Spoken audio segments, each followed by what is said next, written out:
우리 아버지 감사합니다. 오늘 또 거룩한 이들이 살려고 말씀 앞에 모였사오니 평생의 말씀의 인도와 말씀의 양육을 받는 진리의 사람, 성령의 사람 되게 하여 주시옵소서. 종이 말씀을 증거할 때에 영원히 생명 있게 하시고 영원히 복 있게 하시고 영원히 막 기뻐하게 하시고 영원히 행복해지게 하여 주시옵소서. 또 말씀을 받는 자들도 성령으로 말씀을 받아서 또 듣는 바 말씀의 믿음을 화합하여 그 믿음이 살아 약동하게 하시고 믿음이 하나님을 기쁘시게 해드릴 수 있도록 도와 주시옵소서. 예수 이름 받들어 기도했습니다. 아멘. 하나님은 쉬지 않으시는 하나님이세요. 그래서 그 하나님은 살아계셔서 역사하시는 하나님. 그 하나님의 역사는 보면은 성령으로 역사하셨습니다. 하나님이시지만은 그 하나님의 그 역사하심은 성령을 초월하지 않고 그가 성령으로 이렇게 역사하셨습니다. 하나님의 아들이 이 세상에 오실 때도 그가 성령으로 오셨다고 성경은 증거하고 있습니다. 그래서 그가 성령으로 잉태되고 성령으로 태어나시고 또 성령으로 가르치시고 성령으로 귀신을 쫓고 성령으로 병을 고치는 등 예수님이 하시는 모든 일이 성령을 초월하지 않고 성령으로만 역사했다고 성경은 증거하고 있는 것입니다. 그래서 예수 믿는 우리들도 어떻게 해야 되느냐, 우리도 역시 동일하게 성령으로 하라고 말씀하셨습니다. 그래서 이 하나님의 아들이 아버지 품에서 이렇게 나오실 때에 하나님 아버지가 아들에게 뜻을 알려주셨습니다. 아버지의 뜻은 만유를 지으시고 아들을 만유의 후사로 상속하기를 원하시는 거예요. 그래서 하나님의 아들은 아버지가 아들을 이렇게 사랑하시는 것을 알고서는 그 사랑 앞에 무릎을 꿇고 하나님 아버지와 동등됨을 취할 것으로 여기지 아니하시고 하나님 아버지보다 더 낮은 인자가 되겠다고. 인자가. 그러니까 보좌에 가실 때에 그가 인자로 가시겠다는 거예요. 그러니까 말하자면 하나님으로 직접 들어가시면은 하나님 아버지하고 동등된다. 원래 아버지와 아들과 성령님은 동등하신 분이에요. 그렇지만은 아버지가 아들에 대한 그 계획을 알고서는 아버지의 사랑 앞에 아들은 인자가 되겠습니다 하는 거거든요. 내가 아버지의 뜻대로 그 보좌에 앉을 때에 그냥 앉지 않냐고 내가 인자가 되어 앉겠습니다 했습니다. 그럴 때에 아버지가 아들을 이 세상에 보내실 때에 너는 그리스도가 되라 그래. 그리스도가 되라. 그러니까 말하자면은 이 아들의 뜻은 인자로서 아버지를 높여 드리려고 하는 인자의 뜻이 있었으나 이 아들은 아버지의 명령, 아버지의 계명, 아버지의 뜻을 받는데 너는 그리스도가 되라. 그러니까 인자로서는 이 땅에 오셔가지고 여인의 몸에서 태어나가지고 죽으시고 그냥 부활로 올라오시면 하늘나라를 상속받으면 되지만은 아버지가 아들에게 아버지는 사랑이시다. 그러면 아버지는 사랑이시다. 그러니까 우리 인류가 죄와 허물로 죽어버렸다는 거예요. 그러니까 에베소 1장에도 보니까 또 어떤 분은 뭐 죄와 허물로 죽을 수밖에 없고 죽을 수밖에 없던 게 아니고 에베소 1장 말씀에 보니까 죄와 허물로 죽었던 너희를 살렸다 그랬어요. 죽을 수밖에 없는 게 아니고 죽어버렸던 죽을 수밖에 없는 것이 아니고 그렇습니다. 그런데 아버지는 공이시지만은 또 아버지는 사랑이시라는 거예요. 그렇기 때문에 이 인류가 죄인이 되어서 죽는 것을 참아볼 수 없어가지고 그렇다고 해서 그것을 그냥 용서가 되는 건 아니에요.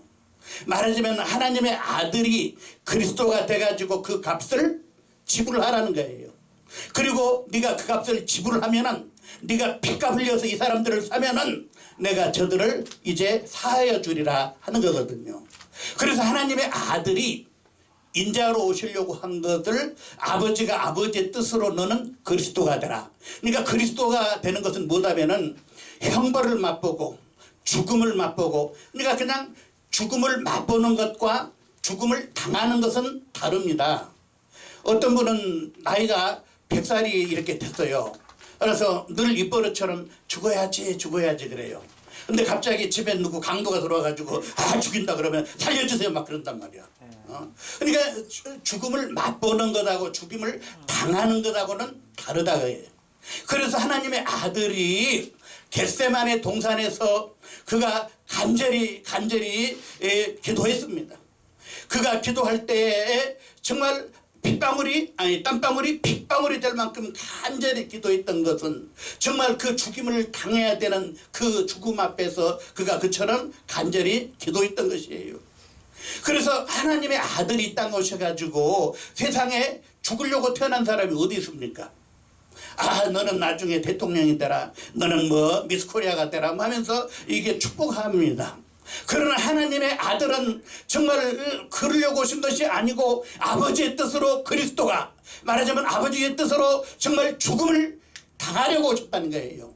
그러니까 예수님의 죽으심이 스스로 죽었으면 자살이 되고 남이 죽였으면 타살이 될 텐데 하나님의 아들은 죽음도 자살도 아니고 타살도 아니고 아버지의 뜻으로 죽은 걸 믿으시기를 축원합니다. 그래서 그리스도라 그랬어. 그러니까 이 그리스도라고 하는 것은 무슨 말이냐면은 하나님이 보내셨단 말이거든요. 하나님. 그러니까 세상에서 보면은 내가 그리스도 하는 사람이 여기저기 막 일어납니다. 그 사람들은 그리스도가 아니에요. 오직 그리스도라면은 아버지가 보내셔야 된다는 얘기. 그러니까 이 예수님은 어떤 그리스도냐? 아버지가 보내신 그리스도라. 아버지가 보내신. 그래서 보냄을 받은 말하자면은 죽기 위하여 우리의 죄를 짊어지기 위해서 우리 죄값을 피 흘리기 위해서 정말 그 죄값을 지불할 그 피 흘리기 위해서 그분은 아버지의 뜻으로 그리스도로 이 땅에 온 걸 믿으시기를 축원합니다. 그래서 하나님의 아들이 죽으려고 오셨는데 막상 죽으려고 할 때에 얼마나 힘든지 천사도 도울 수 없어요. 십자가를 지는 것을 누구도 도울 수 없어요. 예수님이 피 흘린 것을 누구도 도울 수 없고 혼자 그 죽임을 당해야 되는데 만약에 옆에서 천사가 죽었다 그러면은 예수 공로가 90% 천사의 공로가 10% 그러면 안 돼요. 하나님의 아들의 공로가 그냥 100%다. 100%. 그래서 예수님이 십자가에 달렸을 때 뭐 천사가 돌봐서 안 아팠을 거라고. 죽을 만큼 아파. 죽을 만큼. 그러니까 예수님은 온몸으로 이 모든 것을 정말 100% 감당하기 위해서 십자가에서 정말 그토록 피 흘리고 땀 흘리고 고통을 당하셨다는 거예요. 그런데 하나님의 아들에게 고민이 하나 생겼어. 어떤 고민이 생겼냐? 나는 아버지의 뜻대로 그리스도로 와서 정말 죽임을 당하고 정말 채찍에 맞고 창에 찔리고 하는 이런 고통과 고난과 수모를 당하는 것은 마땅한 일인데 그러니까 내가 낮아진 만큼 아버지는 높아지는데 내가 이 세상에 오셔서 내가 하는 이 말은 내 말이 아니요 아버지의 말이라 그랬습니다. 내가 하는 이 일은 내 일이 아니요 아버지가 나보고 하라고 한 그 일을 내가 하고 있습니다 하고 아버지를 증거했다. 아버지의. 그러니까 예수님은 말을 통해서 아버지를 증거했고 또 그 사역을 통해서 아버지가 아버지 일이라고 이렇게 아버지를 증거했다 그 말이에요. 그러니까 하나님의 아들이 온통 이 말은 아버지의 말인데 지금 내가 하고 있다. 이 일은 아버지 일인데 내가 지금 하고 있다 하면서 오직 아버지만을 이렇게 드러내셨다 하는 것이에요. 그래서 우리가 성경을 볼 때에 아버지 말씀은 진리입니다 그러거든요. 자, 아버지 말씀이 뭐예요? 진리다. 요한복음 17장 17절 말씀에 아버지의 말씀은 진리입니다. 진리로 저들을 거룩하게 해달라 그랬거든요. 그러니까 아버지의 말씀이 진리인데 하나님의 아들이 말씀하시면서 이 말은 내 말이 아니요 누구의 말이라? 아버지의 말이라 그랬어요. 그렇기 때문에 아버지 말씀이 진리인데 예수님이 아버지 말을 하기 때문에 예수님의 말씀도 진리라는 거예요. 그리고 성령이 오시면은 그가 좌우로 말하지 않고 내게 들은 것을 기억나고 생각나게 하신다. 요한복음 14장 26절에. 그러니까 말하자면 성령은 오실 때에 진리의 영으로 오셔가지고 우리를 진리 가운데로 인도하시겠다 했거든요. 그러니까 이 성령은 좌우로 말하지 않고 예수님에게 들었던 말씀, 그 말씀을 기억나게 하고 생각나게 하고 한다는 것이에요. 그래서 아버지의 말씀이 진리인데 아들이 진리의 말씀을 증거하고 성령이 오시면 아들이 했던 그 말을 또 성령이 하신다. 그래서 아버지의 말씀이 진리요, 아들의 말씀이 진리요, 성령의 말씀이 진리라는 거예요. 그 아버지의 말씀으로 모두가 이렇게 통일이 되는 겁니다. 그래서 예수님은 단 한마디라도 아버지의 말씀을 했고 성령도 단 한마디라도 정말 예수의 말을 했다 이거예요.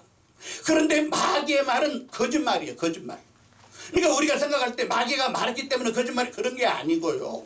진리가 뭐예요? 아버지의 말씀.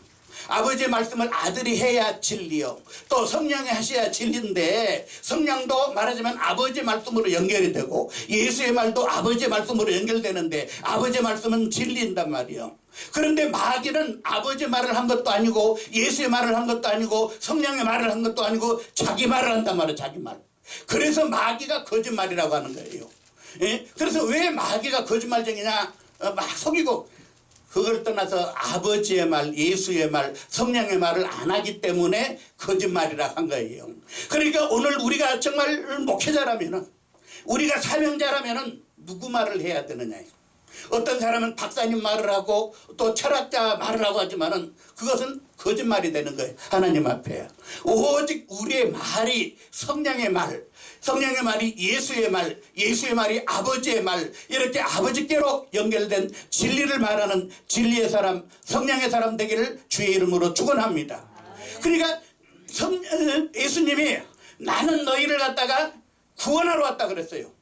예수님은 심판하러 오지 않았다 그랬어요. 예수님은 구원하기 위해서 나를 갖다가 창으로 찌른 자도 나를 죽인 자도 그가 회개하고 돌이키면 그가 구원받을 수 있지만은 성령에 대해서는 말로라도 해방하면은 영원히 죄업담을 받지 않겠다 했거든요. 그러니까 이 성령에 대해서 너희가 무슨 무익한 말을 할지라도 신문을 받게 되고 나는 이 세상에서 구원하러 왔기 때문에 너희를 심판하지 않는다. 그러나 마지막 날에 내가 한 그 말이 너희를 심판하리라 했단 말이에요. 그러니까 어떤 사람은 뭐 어떤 일이 나면은 저 사람이 우상 숭배해서 하나님이 저주를 했다고. 성경에 없는 이야기랍니다. 그러니까 구약의 율법 아래 있을 때는 육체로 왔기 때문에 그거를 하나님 살아계심을 보여주기 위해서는 그렇게 했어요. 그러나 지금 예수님이 오신 후로부터는 나는 너희를 심판하지 않겠다. 왜? 하나님의 아들이 인자됨을 인하여 심판하는 권세를 가져버렸단 말이에요. 그러니까 아버지가 심판하는 권세를 아들에게 주셔버렸어. 인자됨을 인하여 심판하는 권세를 주셨으니 그랬어요. 그러니까 심판자이신 그분이, 심판할 수 있는 권리가 있는 그분이 정말 나도 너희를 정죄하지 않는다. 가늠한 자의 보고 나도 너를 정죄하지 않는다. 그러나 끝난 것은 아니다. 마지막 날에 나의 이 말이 너희를 심판하리 그랬단 말이에요. 그러니까 지금 우리가 하나님 말씀을 어기고도 아무렇지도 않다고 해서 넘어간 것이 아니에요. 행한 대로 갚으신다 그랬거든요. 그러니까 지금은 어떻게 하냐. 밭에 가라지가 있고 알곡이 있는데 가만두어라. 알곡까지 상한다. 심판하지 않겠다는 게 지금은요. 언제 심판하냐. 예수님이 마지막 오실 때에 그때에 정말 하리라. 그래서 요한계시록에서는 거룩한 자는 그대로 거룩하고 불의한 자는 불의하게 그냥 내버려 두라는 거예요. 밭에 알곡과 가라지가 있는 것처럼. 그래서 예수님은 이 땅에 오셔가지고 온통 말을 할 때 아버지의 말을 했다고 하고 그가 일을 하면서 아버지 일을 했다고 해서 오직 아버지만을 증거하신 분이에요. 그런 것처럼 성령으로 오시면 누구를 증거하냐? 오직 예수만을 증거하신다. 그럼 예수만을. 그러니까 아들은 아버지에 대한 증인이에요. 성령은 예수님에 대한 증인이에요. 우리도 예수를 믿었으면 이제는 우리가 예수의 증인 되기를 주의 이름으로 축원합니다. 그래서 하나님께서 자기 아들을 그리스도라고 이렇게 보내셨다는 거예요. 그래서 예수님께서 자기 제자 12를 뽑아가지고 사도라 하고 보내심을 받, 사도로 보내심을 받. 그리고 예수님이 가시면은 성령이 오실 터인데, 성령이 오시면은 너희를 성도라 부르시라, 성도라 부르실 거라 했습니다. 성도라 부르실 거라. 그래서 우리는 모두가 이 성도라 부르심을 받은 자들이 된 걸 믿으시기를 축원합니다. 그러니까 어떤 사람은 성도 그러면은 교회 처음 나온 사람들 보고 아이 성도님 이렇게 아니에요. 사도와 같은, 말하자면 성령의 부르심을 받은 사람. 그러니까 사도가 예수님의 부르심을 받고 예수의 보내심을 받았어요. 그러니까 예수님이 그리스도로서 아버지의 보내심을 받았듯이 사도는 예수님의 보내심을 받았던 것처럼 성도가 누구냐? 성령의 보내심을 받은 사람이라고요. 성도의 보내심을, 성령의 보내심을. 그렇기 때문에 정말 우리는 목사도 성도가 돼야 되고 장로도 권사도 정말 성도가 돼야 됩니다. 그래서 성령에 의해서 아까 너의 주인이 누구냐? 너를 보내신 자가 누구냐? 우리는 성령에 의해 보냄받은 성도 되기를 주의 이름으로 축원합니다. 그러니까 하나님의 아들이 정말 겟세마네 동산에서 또 십자가에서 엘리 라마 사박다니 나의 하나님 어찌하여 나를 버리시나이까 이렇게 통곡을 했는데, 그 통곡에는 정말 예수님의 아버지를 향한 사랑의 마음이 담겨 있다는 거예요. 내가 지금 십자가에 죽는 것은 물론 아버지의 뜻으로 죽습니다. 그러나 저들은 나를 왜 죽입니까? 마귀에게 속하여 나를 죽입니다. 내가 하나님의 아들이란 이유로 저들이 나를 이렇게 십자가에 못 박아 죽입니다. 나는 어차피 죽으려고 왔고 아버지 앞에 낮아지려고 왔으나 저들이 나를 보고 회방하는 것이 뭐냐? 네가 하나님의 아들이거든 거기서 내려오라는 거예요. 아버지를 조롱한다고 하면 아버지를. 그러니까 자기는 어차피 모욕을 받으려고 정말 멸시를 받으려고 왔지만은 정말 나의 이러한 것 때문에 아버지의 자존심이 상해서는 안 된다는 거예요.